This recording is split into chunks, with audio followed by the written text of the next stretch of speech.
at Ginger Road, very uncharacteristic of that area as part of Kampala to see traffic flowing seamlessly on a day like this. Does that speak of improving management measures by the traffic police, or motorists just becoming a little more sensible on the roads? Because if we are on a daily basis, then that is the kind of peace and clarity of mind that we will experience. It's something that is no doubt commendable.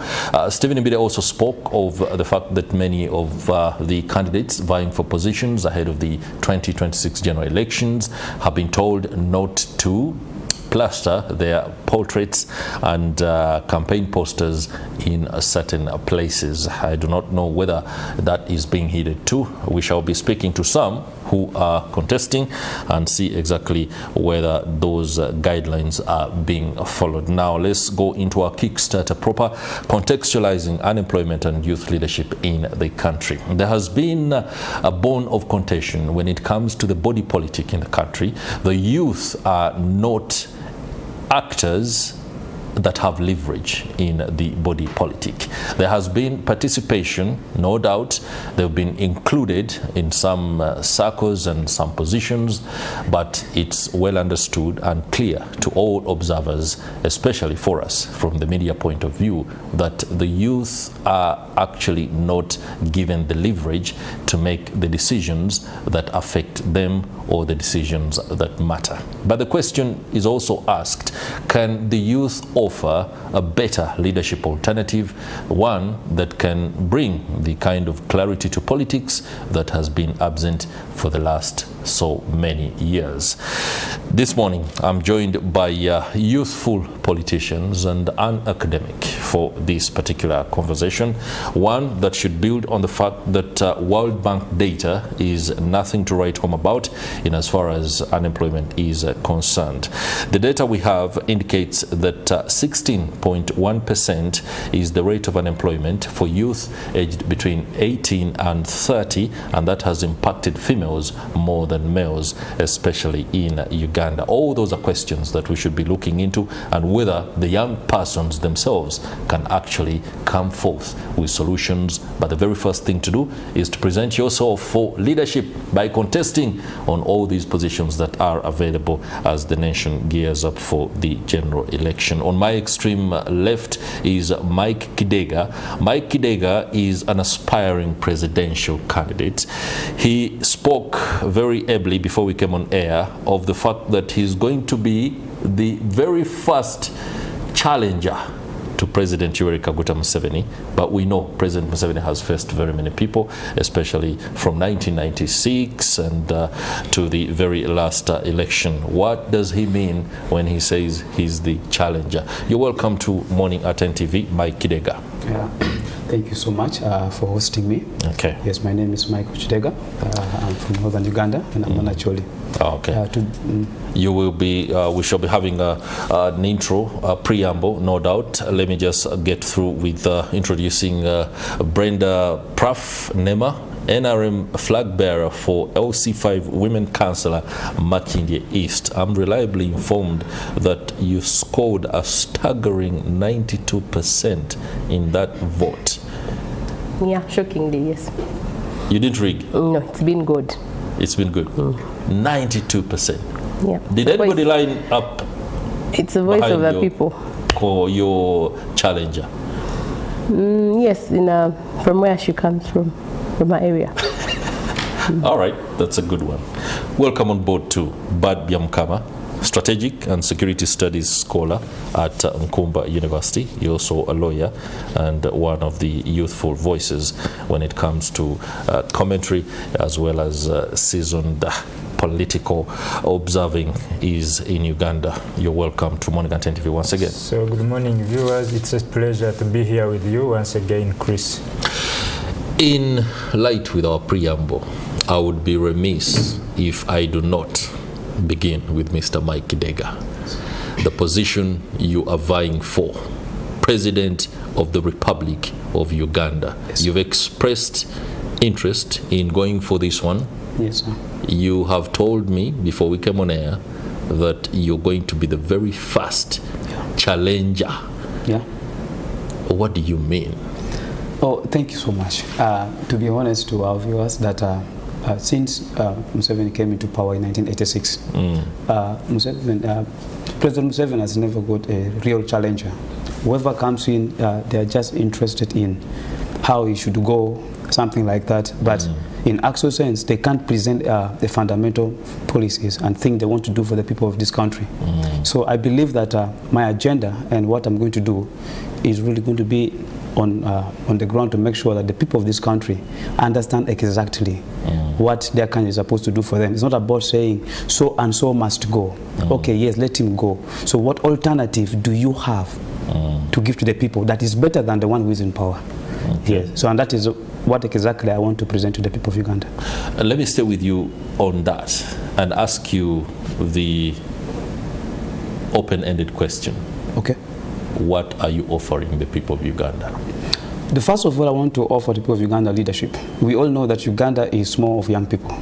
Okay, so I am bringing a very fresh, young and energetic energy, and someone who is also sound mind, that is going to make sure that every policy that comes on my desk, I first understand it, and it has to be clearly written, because I don't want just to put my signature in something that at the end of the day is going to put my country into another problems for another good years. So I will make sure that everything that comes before my table is well worked on. Yeah, and that will go with a lot of good policies that has to be put in place. Okay.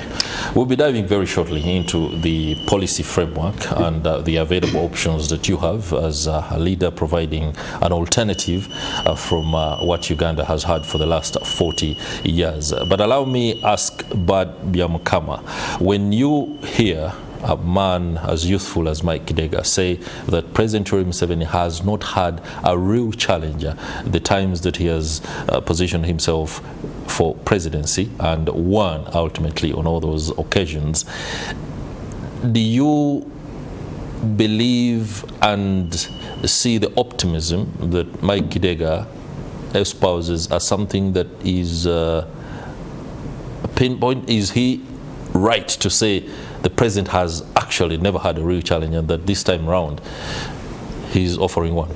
Well, he's right in his own context, because we have different points of view. So to my view, I think the challenge has been there. Although maybe he's bringing in a new energy and a new ideas, new policies, and maybe a new methodology. But the challenge has always been there ever since Museveni, or ever since Uganda returned to democracy in 1996. The Paul Kawanga Semogeres have been there. Kiza Besigye has been very vocal and, you know, trying to challenge the presidency and the entire regime of President Museveni. So maybe we are waiting to see the energy that he brings in on board and the new methodology. So basically Uganda has been undergoing through the democratic process for all those years, and it is through this democratic process that you see these young people coming out. There are very many. There is Katumba, John Katumba. There are so many are coming. So it shows a good future for this country when you see young people beginning to get involved in the governance of their country, showing giving up themselves to lead this country, and it gives hope for the future. You see, there is one philosopher who said that each generation has its own cause. So maybe during our own time, the cause will be fulfilled. Okay. Yeah. One youthful politician who is in the thick of it all, she has already participated in the NRM primaries, is Brenda Praff Nema. Congratulations on that primary battle. Thank you. It's one that sets you up for another really significant battle in the general election. Of course, that will be against any other person that is presenting themselves outside of the national resistance movement. What is the youth agenda? Thank you so much. Thank you so much for your nice messages. First of all, the youth agenda, I'd like to also congratulate my friend for making the bold step, for standing out and coming up to represent. That is what is making us youth relevant today, because we're able to involve ourselves and come and take up all the positions for which we can come for. So it is a very brave step, and we wish you the best. We're rooting for you. So the youth agenda is finding employment, taking up leadership spaces, and actually advocating for the youth in our communities. That is what is bringing us into politics today, to ensure that we get what is our share, to ensure that what is ours comes to us, and to ensure that we contribute to the development of our country and economy as well. Wow, thank you very much. Let's return to the presidential aspirant and now dig deep into the policy rollout that you might embark on. That is if the gods of politics smile on you in 2026.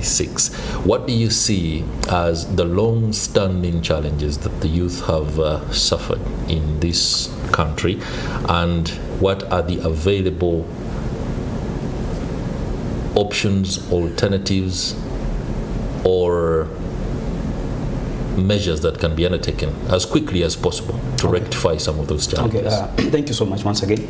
To be honest to you, the youth in this country really needs jobs, which we are seeing that many might be saying outside there, the government has provided jobs. But how sure are we that those jobs are there, that the government has provided? Okay. Of course, we are looking at the presidential initiative that has been put out, like the wealth creation program and so on. It is good you're skilling them. But when they come out of that, what are you doing for them? Okay. Remember, they are not the only one whom they are being skilled, all right? Even the universities and other institutions, they are also producing. So at the end of the day, you find 1,000 of people are out there. That's why most of our people, they're becoming charcoal sellers. They're selling Rolex, and because they have nothing to do. So to me, I believe, as given opportunity, is the time right now is for us to focus on how can we provide jobs to the people instead of us busy consuming money for ourselves. That's number one. Instead of spending money in places which doesn't make sense. For example, look at how our leaders are enriching themselves, okay, instead of investing money. For example, let me give an example. Look at our retirement things, like our package. Recently, and when you read through those retirement benefits that has been put out, you find that someone like the former vice president, okay, he has been a deputy speaker, he has been a speaker, he has been a vice president, but look at the amount of money being given to him. So what if we channel that money, we say, okay, fine, you know what, you have gone through this process, we accept it, okay, but now, since you have reached to a point of being a vice president, can you have only the benefit of being what? The vice president. Some of those money can be channeled back to create a lot of jobs opportunity, you see that? Then the other thing is, how can we get investors to come into a country and invest and create opportunity for the youth? But now we find that for us, some of these politicians, when they go out, instead of marketing the country to allow the investors comes in, they are busy going out there speaking bad about the country. You see that? Because the investors, they want to feel welcome. They want to feel that freedom. But if we ourselves are not the champion of marketing our own country, then how shall we get investors to come and invest and provide jobs for us? Secondly, one thing I believe as a political aspirant is that we need to invest on our domestic business men and women, especially those who are doing the small sector businesses. Okay. Yes. So that's one way. For example, in Uganda, we have people who a lot of brilliant ideas, okay, to start a business. But how many of them are the government investing in them? One thing I believe, a country can have a sustainable economy if only we have our domestic investors are being invested in. And trust me, by doing that, we'll be solving the problem of unemployment. Because when these people expand their businesses, of course they will recruit this Uganda into their businesses alongside the foreign investor that they comes in. Because when you look at everything on the round table, our government is more focused on the foreign investors. They're forgetting about our domestic investors, the people who have the young brilliant ideas who can invest in this country and make this country a better place. Mr. President. Yes, sir. allow me ask another question and stay with you very shortly. When you look at our civil service structure, what do you think needs to change? First of all, we need to draft a new policy on the civil service structure, because we are looking at the recruitment that's taking place. One thing I believe, if the government cannot find a way of employing Ugandans, then let's introduce an hourly pay. Yes. Hourly pay. Yeah, because the number of youth who are outside there that are unemployed, there are too many. To a point where now they're going to sell chacos, they're becoming Rolex sellers, they're working in the street. Then let's introduce hourly pay, so that at least we reduce the gap of unemployment. Because we can't keep saying that out of 72 trillions that the government has just passed in the current budget, 34% of it is going to be from borrowing, right? And the 37% is what we are going to look for. So the question is, are you not taking back the burden to the people who are supposed to work so hard to pay that money? But if you don't give them jobs, if you don't open for them opportunity to have something to do, so where is the government going to raise money? Are we only going to keep depending on borrowing all the time? Yes. Okay. But Byamukama, there is, and this one comes, the questions, of course, has its background in the fact that the academia is a very strong pillar of nation building. Many times we've heard the stories and perspective that the youth today are largely uninterested in hard work, that many are distracted by the search and the chase for the quick return, and that they don't have the wherewithal to be the political actors who can effectively replace the older breed in order to govern this country. I don't know whether that is something that the academia has interested itself in understanding, or we are riding the wave that, since we were told, for example, more than 30 years ago, that you are tomorrow's leaders, and that tomorrow hasn't come about. I don't know whether the landscape is ready for that finally. Well, Chris, there are many scholarly opinions about that, but to my view, I believe many young people are very ready and willing to work, just because they are not given the opportunities to work are not readily available. So as a country, we should be discussing about economic security of this country, because under economic security, you talk about labor market security, that when you're on a job, you have to have insurance on that job, that you will be on that job even tomorrow. So many young people out there work for jobs for years and years without being confirmed on those jobs. So that is even contrary to the Ugandan laws under the Employment Act, the international labor standards, and working conditions. So let's talk about income security of these young people, because when they have stable incomes, they can do their other investments in other developmental activities. So let's talk about employment, employment security. So talk about economic security. So when you address economic security in the country, you will have addressed the entire challenges facing the youth, because most of these young people are trying to work in order to gain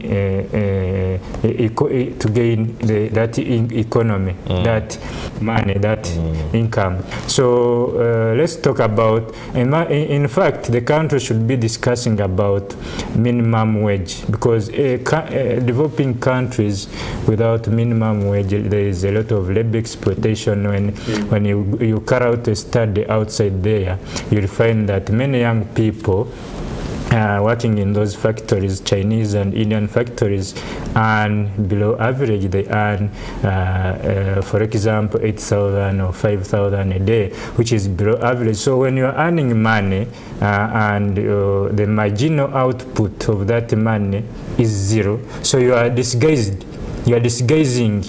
You are working, but disguising. So you are still unemployed. We call it disguised unemployment.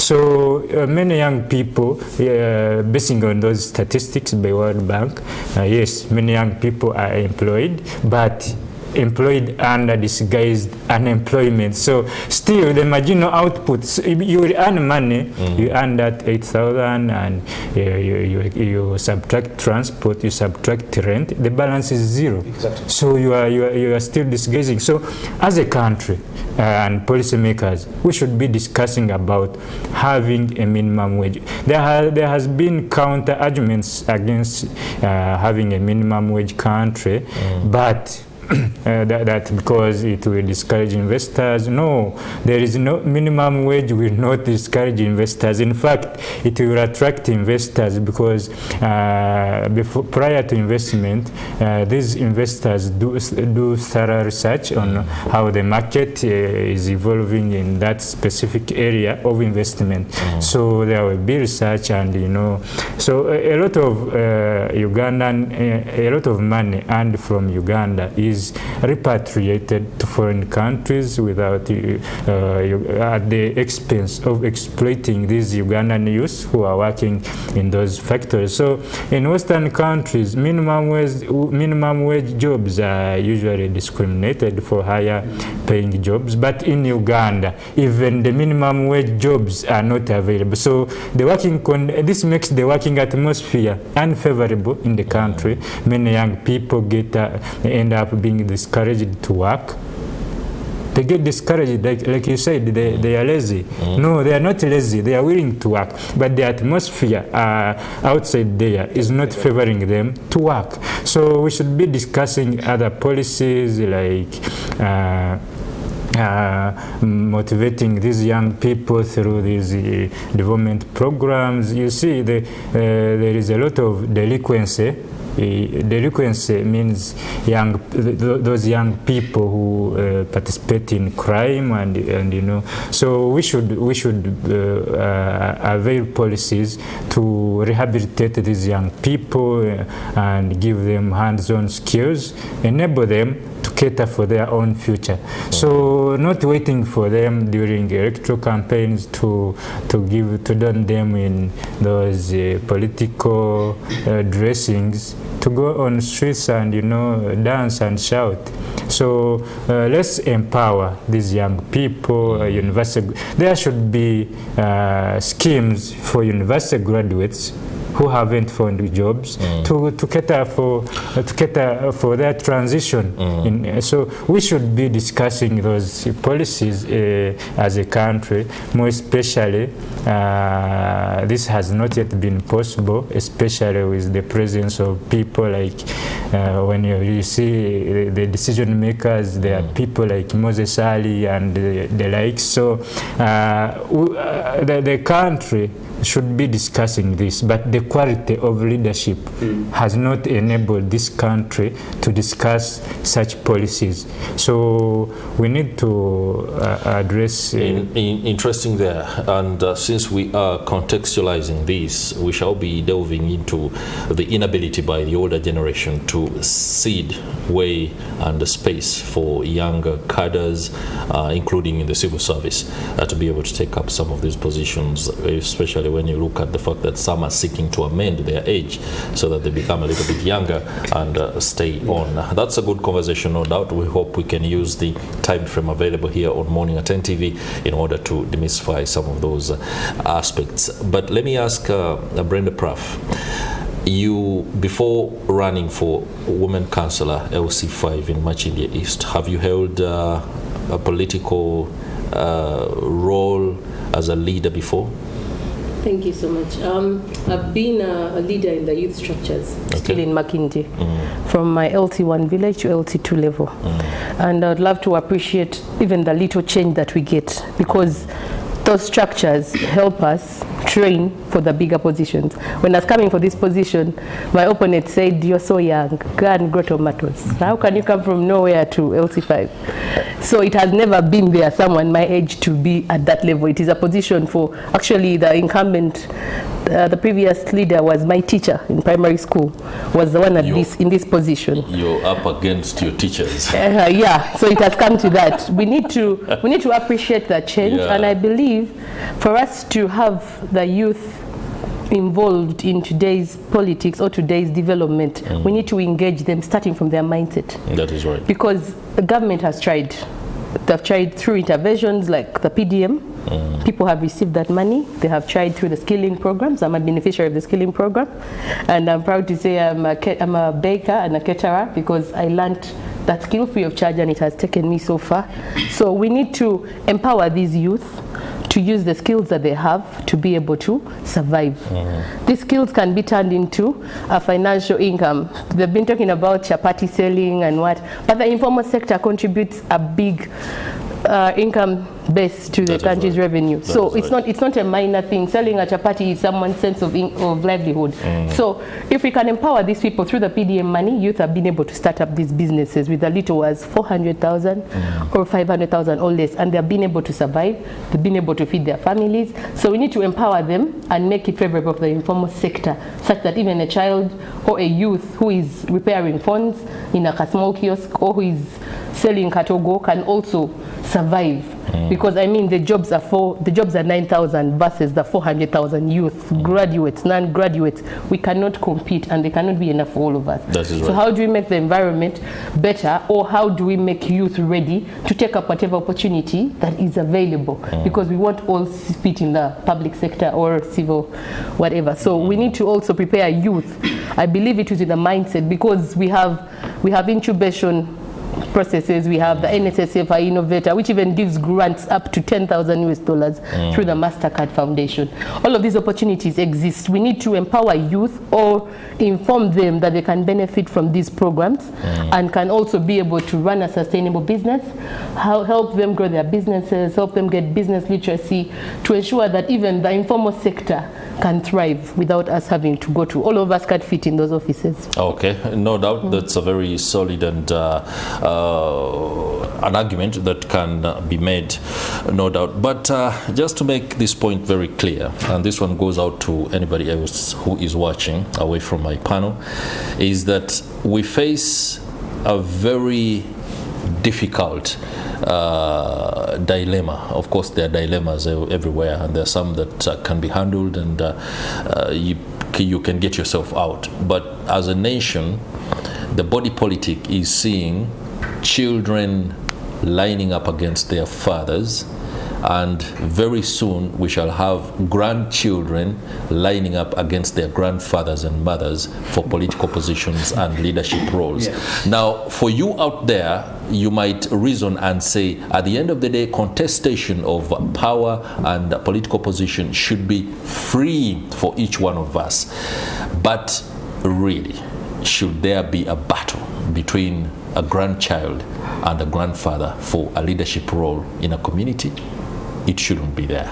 Now that we find ourselves here as a country, we must begin to clearly map how we make things better in order for us 20 years, 40 years from now to not have situations where a battle is between a grandchild and a grandfather for a political position. Logically, it can be looked at politically convenient, but when you look at it a little bit deeper, the moral aspect. Politics can pit people against each other to the extent that they might want the other out of the way in all manner, including death. Now, if that is being brought into the family spaces, it's very, very interesting. But we have a man who has an alternative and can take Uganda out of some of these dilemmas, if your manifesto is anything to go by. I want to challenge you, and please share with us how you have clustered the rollout of your manifesto in order for you to appeal to your electorate. Of course, we know that the greater part or the greater section of our population are youthful. How have you clustered your message in order to speak to them in the language that I know you understand best and they do understand too? Thank you so much for that question. But allow me first to tap on what he said. He talked of the minimum wage payment. To be honest, I would say that is one of the biggest problems we are facing in this country, is the minimum wage payment. Because most of us who have been under private sectors, these people determine what they're supposed to pay us. Okay, and on one thing they have in their mind, they said, if you refuse that money, they believe there are other people outside there who are so desperate, they want that money take on the job. Yeah. So for you, even if you try, even if you're well experienced like what, they will tell you, this is what we are going to give you. If you take it or leave it. Exactly. But if we have a minimum wage payment, that the government defend its own people, that this is the starting capital for everyone, that at least you know that if I get this money, can pay my rent, that's number one, can sustain me, can take me to work, but above all, I can save something small, which can help me plan for the future. And that is my prayer. Because that's the essence of work. Exactly. Now, going back to the question that you asked, it's very simple. One thing I believe for the youth who are outside there, this is my prayer, that we need to begin thinking, one, how can we get back to the real running of the ground? We should stop running after money. You get the point? Now, my issue is one. That's a good one. We can change this country, but the challenge is, let me give an example. Nowadays, we have seen money has become the topic of the day in Ugandan politics. Now, someone is giving you 2,000 just because we want you to go and vote him or her. Now, you catch the 2,000 in 5 years. Each person is getting 400 shilling. So you're selling your future for 400 shilling in each year. So the question is, what are we doing? Now, it's now the high time for the people of this country, the youth, especially my fellow youth who are outside there. I request you to come out and say, now it is time. Stop running after money, because money is not going to take us anywhere. Money is not going to change our country. Money is not going to make us who we are. Money is not going to give us the job that we want, because these people, they are busy enjoying themselves. They are busy enriching themselves. Rule number one, we just need to get out of the money issue. Let's vote people because of their idea. Now, me as Michael, I have already an idea laid out. I have already the manifesto laid out, because when you go to KidegaMichael.org, you will find my manifesto online on my website. If you download and you read it, you will see how I am going to impact this country. But not only that, I'm here requesting you that we should stop running after money, because money is not going to help us. Because these people, the moment you see, let me say something. This is the most annoying part. Is that when some of us who are politicians were coming out and said, give us your money, okay? You donate to me, support my campaign. As a taxpayer and a voter. Yes, because fundraise. Yes, I understand why you're supposed to give me your money. So when I become the president of Uganda, you have the right, in case I'm not doing something right, okay? You have the right to go ahead and protest, to go ahead and demand for the accountability. Petition? Yes, but if in this election we are taking money, I paid you my money, you voted me, I've gone through. Now, who are you to come out to protest? What did you give it to me? So that means that's why people are being beaten, people are being given a real arrest because of that. So that is one thing I can tell you. All right. Thank you very much for that. I believe that the monetization of the political processes in the country is something that, of course, is disturbing. And if anyone out there has the ability to change and point this arc towards a new direction that is sustainable, please ensure that you do. But let's get the observer bird eye view of this whole shape of our politics. The monetization itself, it is affecting the youth very, very drastically, and this is because the politicians play into the vices, the advantages to their side. The youth want money for livelihood. They don't want it as the ultimate end, as in, if I have money, then my solutions, all my problems are covered. They want money in order to be better, to begin to work on projects, businesses and farms. That is exactly why they want this money.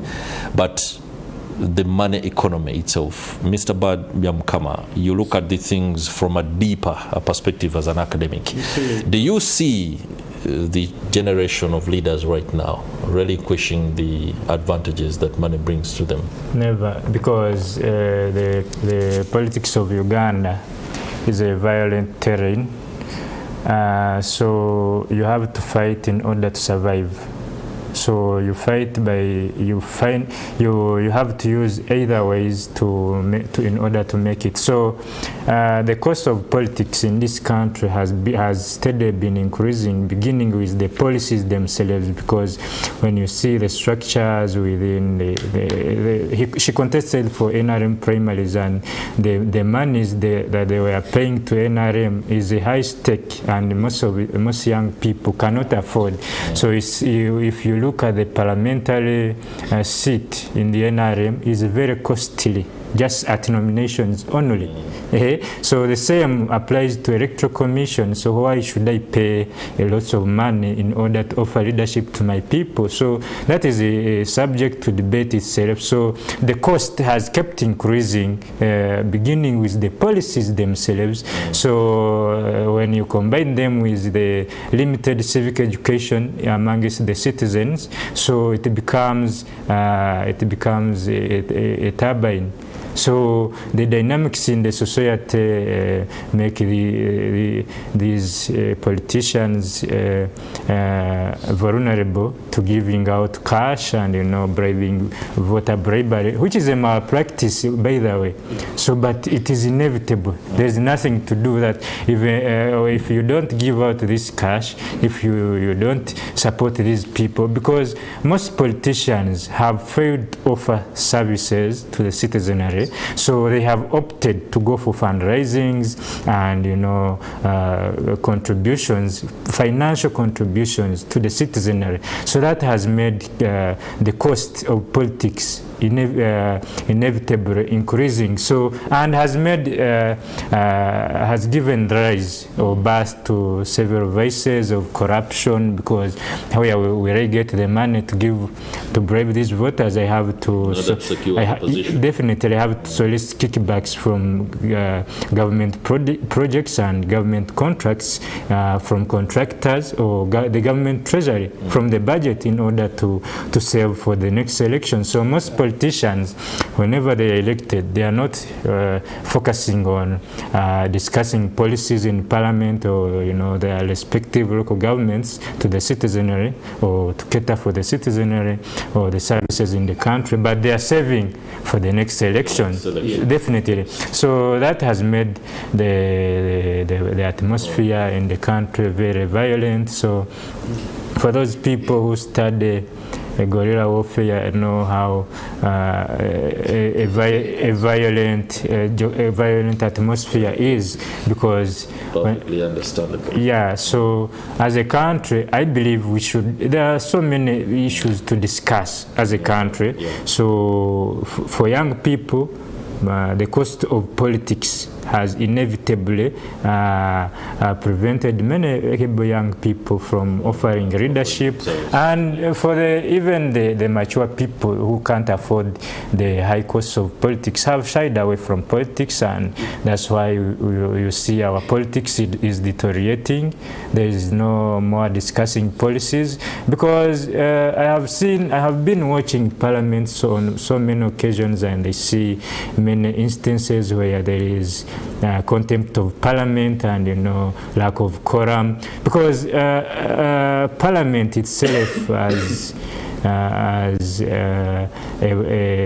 oversight body, an oversight mechanism in this country, I think has lost track, because on many cases we have seen either politicians or people who are supposed to be supervised committing contempt of parliament in certain countries, in countries that are sane, where institutions are functional.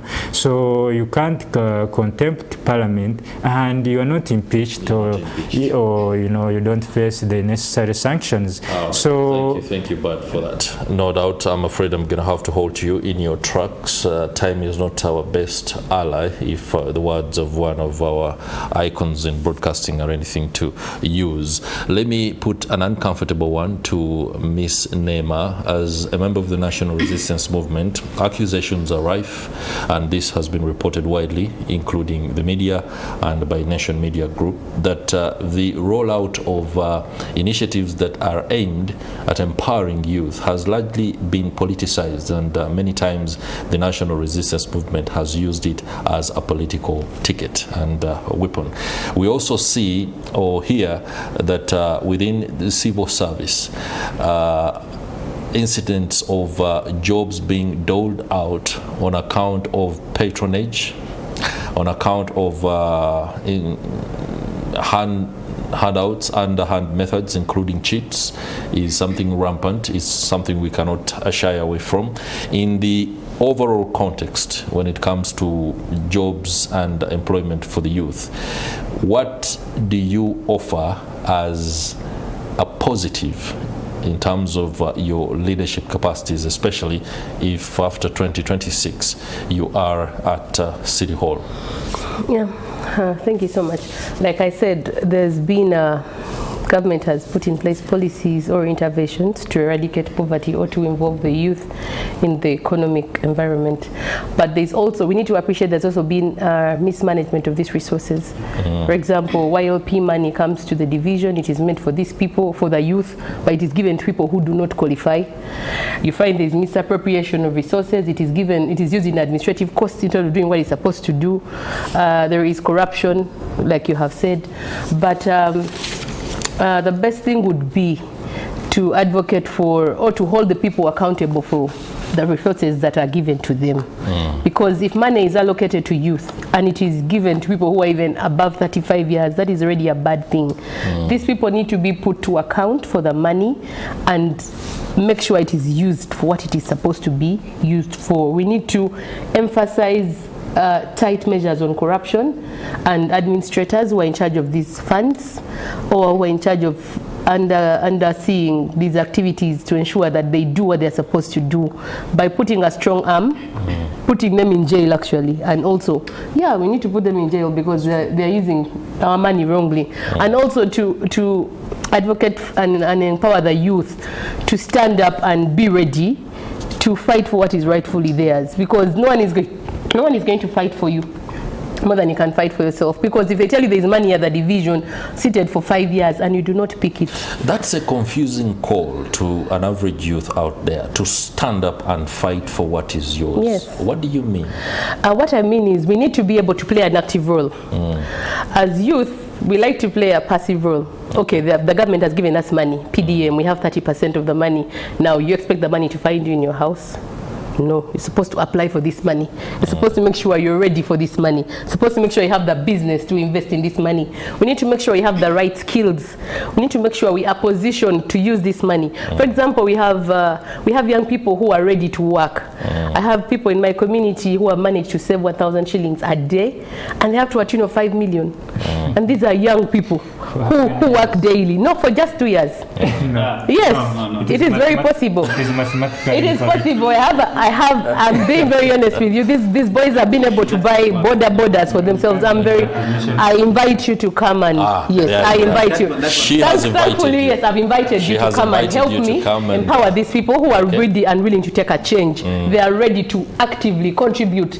They've been able to buy a border for themselves and another border in 3 months with their own money. So you need to be ready for the government to assist you, or you need to know what you want before anyone can help you. So if we sit and, because we have no leverage, lay back, another 5 years will find us here. But if we are ready to organize ourselves into small circles and the government comes to boost you capital, it finds when you're ready to move. So I call upon the youth to stand up. I know there is greatness within each and every one of us. We are all gifted. We have the skills, the knowledge and the brains. We are the young people of this nation and we have the power to take this nation to the next level. Let us wake up and actively demand for what is ours and play our role actively. That is what I'm hoping for. Yes. Now, I like the way she has put it out, that the youth are already there. But the question is to be said, when you look at the number of old people who are in the government system, okay, so for how long should we keep waiting? No, I just want to ask myself a question. For how long should we keep waiting? When themselves, they don't want to leave the chair, They are still there. So what do you expect us, the youth, to do? So, yes. I also have a concern. She's so much emphasizing on the informal sector. And when as a developing country or as a taking off country, we don't desire a developing sector, I mean an informal sector, because most of the futures of an informal sector, most of these people do not pay taxes. They will end up in the border economy. Is even the government is discussing on how to end the border economy. So the same people who always say that jobs are everywhere, but young people do not want to work. We should be discussing on how to legitimize or to make the working environment favorable for everyone to work. Put a minimum wage that I should know that I will work for this and this period of time, for this amount of money. So when the cost of living rise, I'll find another job. And so let's balance. Let's create convenience within our. So the only guaranteed. Just a moment. The only guaranteed jobs this country has for its citizenry, the kadama jobs. Those jobs of going abroad, because these foreign workers are assured of how getting accommodation and food or monthly payments, but working internally in Uganda is no longer convenient for the citizens. So we should be discussing on how to make our working conditions favorable in order to attract these young people. Gentlemen and lady, I'm afraid I'm out of time. MorningAtNTV cannot exhaust many of these concerns, but I would be remiss if I do not again ask Mike Kidega. There's a question that is often asked of presidential candidates, and this is one that seeks to have them reveal and talk to the nation about their understanding of the Republic. Uganda is pretty much embedded in East Africa cooperation dynamics. We are strong on that push for a community that works for us all, trade, labor. What is your take on these matters of East Africa cooperation? Thank you so much. Very quickly. So, first of all, I would like to thank President Museveni for championing being on the lead all the time about the East African community. Okay. But that does not mean that it is the only thing we're supposed to do. You see, when we are dealing with the East African community, we need to, first of all, number one, put our interest number one. Because sometimes we forget about that we need our own people to understand why is it important for us to trade with Kenya? Why is it important for us to trade with Rwanda? Why is it important for us to trade with Tanzania? But sometimes we forget, and we find that we allow another country to sit on us, to give us what to do. But then, to me, I believe, as a concerned citizen of this great nation, Uganda, I believe that it is a high time for us to look at how can we help our own people to see that they can reach and even explore other opportunity from other countries in terms of business and trade. I think that is well understood. Many thanks, Mike Kidega, politician and aspiring for the President of the Republic of Uganda in the 2026 presidential election. And many thanks to you too, Brenda Praff Nema. She's a woman councillor aspirant for Makindye East, having won the NRM primaries. Many thanks to you too, Byamukama, a scholar for strategic and security studies at Kumba. Your perspectives have emboldened our understanding of matters, youth and employment. Now, we are, of course, waiting again to talk about youth issues, especially with regard to harnessing AI and digital policy for Uganda's growth. That will be coming through after we speak to Rashul Adidi, who is on ground in Koboko.